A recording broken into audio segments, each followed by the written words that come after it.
ជាដំបូងខ្ញុំបាទសូមគោរពនិងជម្រាបសួរដល់ពុកម៉ែបងប្អូនទាំងអស់ដែលរស់នៅក្នុងសង្កាត់អូស្មាច់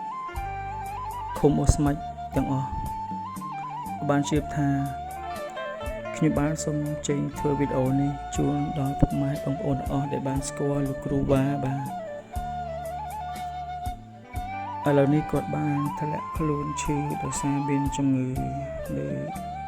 ក្នុងខ្លួនអញ្ចឹងខ្ញុំបាទសូមធ្វើវីដេអូនេះជូនដល់ពុកម៉ែបងប្អូនទាំងអស់ដែលរាប់អាននិងស្រឡាញ់ក៏ដូចជាស្គាល់គាត់គឺជាកាយដែលបកប្រែនៅខាងព្រំដែនយើងនឹងក៏ដូចជាគ្រូបង្រៀនភាសាអង់គ្លេសតាំងពីជំនាន់ខ្ញុំបាទរៀនក៏ដូចជាឥឡូវគាត់បង្រៀនដល់កូនរបស់ខ្ញុំបាទទៀត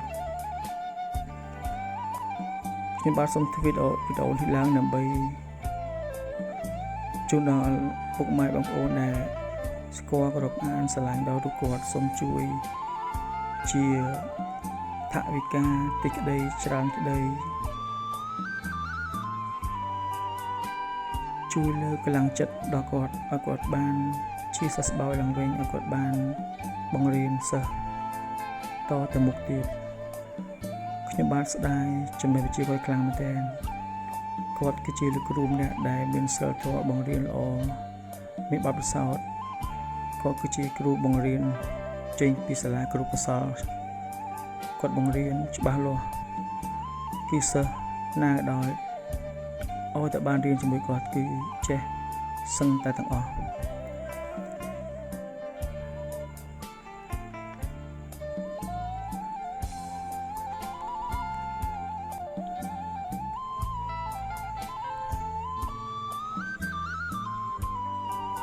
ខ្ញុំសង្ឃឹមថាវីដេអូនេះបងដែលធ្វើការនៅខាងភូមិឃុំសង្កាត់អូស្មាច់យើងនឹងគាត់នឹងជួយដល់លោកគ្រូបច្ចុប្បន្ននេះទីតាំងដែលគាត់រស់នៅគឺគាត់រស់នៅបន្ទប់ជួលនៅផ្លូវលេខ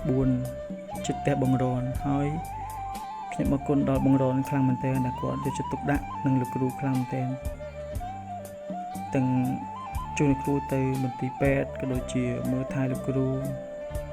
ខ្ញុំអរគុណដល់បងរនខ្លាំងមែនទែនដែលគាត់មើលថែលោកគ្រូរាល់ថ្ងៃហើយបើសិនជាពុកម៉ែបងប្អូនក៏ដូចជាអាណាព្យាបាលដែលមានចិត្តចង់ជួយគាត់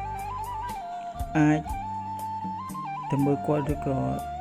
ជួយដល់គាត់ផ្ទាល់នៅទីតាំងផ្លូវ4ផ្ទះបង្រននៅផ្លូវ